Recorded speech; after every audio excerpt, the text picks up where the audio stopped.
My name is Aaron Wachtfogel, and I've got my eye on Manhattan Beach.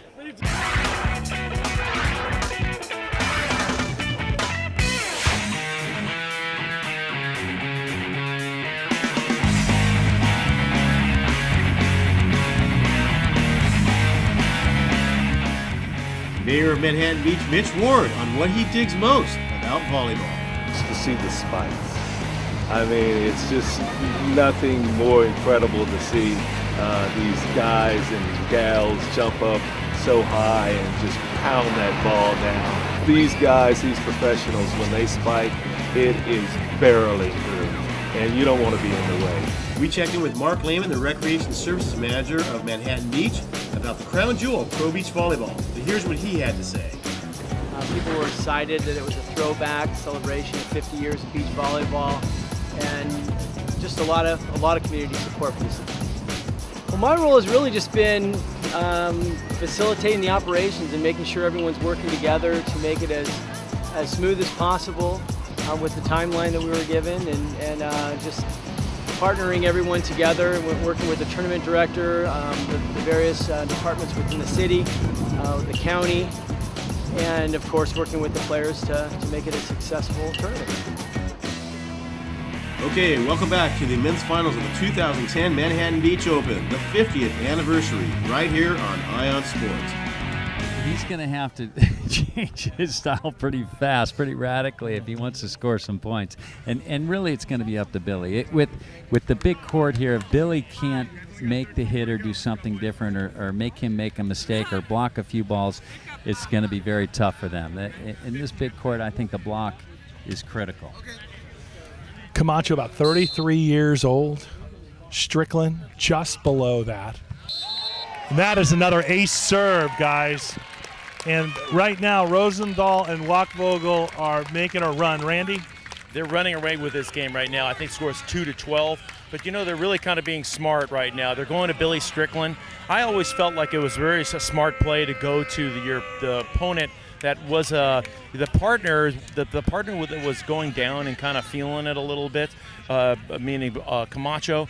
You know, he's feeling like he's getting a little bit fatigued, and he looks like he's about to cramp a bit. They're serving his partner, so Camacho can't put up a great set. And that's where there's points being scored, and whether they're taking that strategy, they're doing the right thing right now.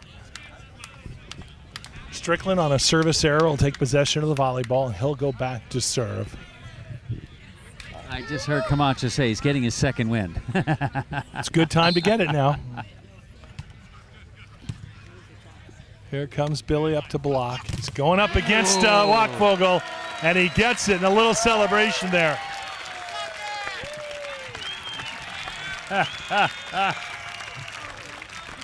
Camacho having an own personal celebration, trying to fend off some demons there. Yeah. I think the demons are on the sidelines right now. 3-11. Rosie's Raiders might be his enemy at this moment. Now the question whether that was a thrown ball. That's what the crowd responded to off that set, St. John.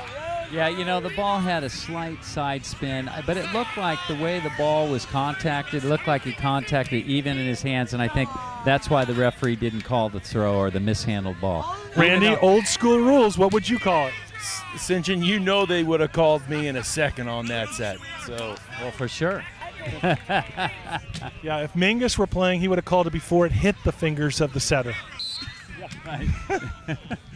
You know, it's funny, the guys that had the great hands, who ended up reffing the games, they really made it hard for anybody else because they knew they could call it as tight as they wanted. And then when they got on the court, they set the ball perfectly so nobody could call a set on them. So yeah, that's kind of how the set evolved, how setting evolved to the point where it became so difficult to set because any kind of spin at all was called as a throw.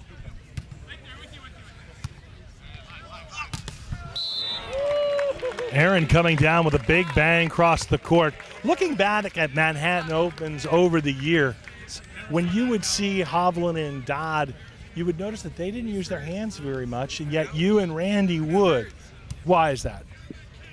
Because I think, well, Mike occasionally would use his hands. Hobbs never. He had ice tongs. You know, he didn't really have the greatest hands. But But they were both really good bump setters, and I started my career setting with my hands, and then ended up bumping quite a bit later on. But the guys that could bump set well knew they were never going to get called for a throw, so there was never a mistake.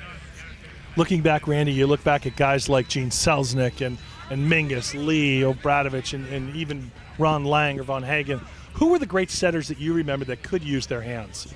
Well, Ron Von Hagen was definitely one of the guys that I can remember stories about at the Manhattan Open, running all the way to the back line, facing exactly where he wanted to set, setting that ball all the way up. Kind of mythical moments, as we can say, or I can say, and some of the moments that I kind of have kept in my mind throughout my life. I always wanted to try to take the ball with my hands on overhand set, and St. John made the game a lot easier for me by the way he passed the ball, and so it made the game a lot easier for me to set that ball. We're having a little break in play. Camacho took a little time out here just to try to probably get his body a little bit more re-energized. It looks like he's drinking something with a cover on it, St. John. He's trying to hydrate himself. He'll take anything he can get his hands on. Time to check in with Brent Frohoff. Fro, earlier, let's hear from him like it is. Well, we played pretty well today. I mean, obviously, Scott and I grew up playing this game with the regular court and the regular scoring, and that's definitely to our advantage in the format today, which was old school everything, and so that was nice. You know, we've done this Manhattan Open the last couple of years, Scott and I. You know, we've done okay and stuff, but today it was fun to actually play a bunch of games against a bunch of good teams and grind it out. So, and the crowd support that we get here, I mean, we're locals, we were born and raised here, and just fantastic to have so many friendly faces in the crowd, and they were great. You're watching a place where champions are made on Ion Sports, and our coverage of the Manhattan Beach Open coming to you on multiple media platforms, and yet another ace serve there on the court. You know, again, the court, remember, is over 3 feet wider right now, so than what they're normally playing on for the past 10 years. So when the guy goes back to serve, the players have to separate even more so that they can cover from the line to the middle of the court, and it leaves a bigger space in the middle open. And when these guys are jump serving hard, ball's coming quick, if they get it right between the players and there's any indecision by either one of them, that's going to be an ace. Wachvogel and Rosenthal at 12. Strickland and Camacho at 3. This is Sean Rosenthal back to serve. Rosie, captain of the Raiders, that's his crowd that's here in the South Bay cheering him on. There's a little cut shot and can't pull it up. Yeah, you know what? Camacho has an incredible cut shot. I've been watching him all day long, and I'll tell you, even when it looks like the defensive player is in a good position to get a cut shot, he finds a way to get it inside of that player, cutting it across the net and having it drop. Spectacular day to play the 50th anniversary of the Manhattan Beach Open. There's a short serve, and it comes back down on 1. That is good for a point. Yeah, that short serve. Again, the players are a little deeper into the court, ready for a deeper serve, and if you can get a nice short serve that just drops over the net, makes it very difficult. Not only is it difficult just to pass the ball, but then they have to back up and get an approach to make a good hit.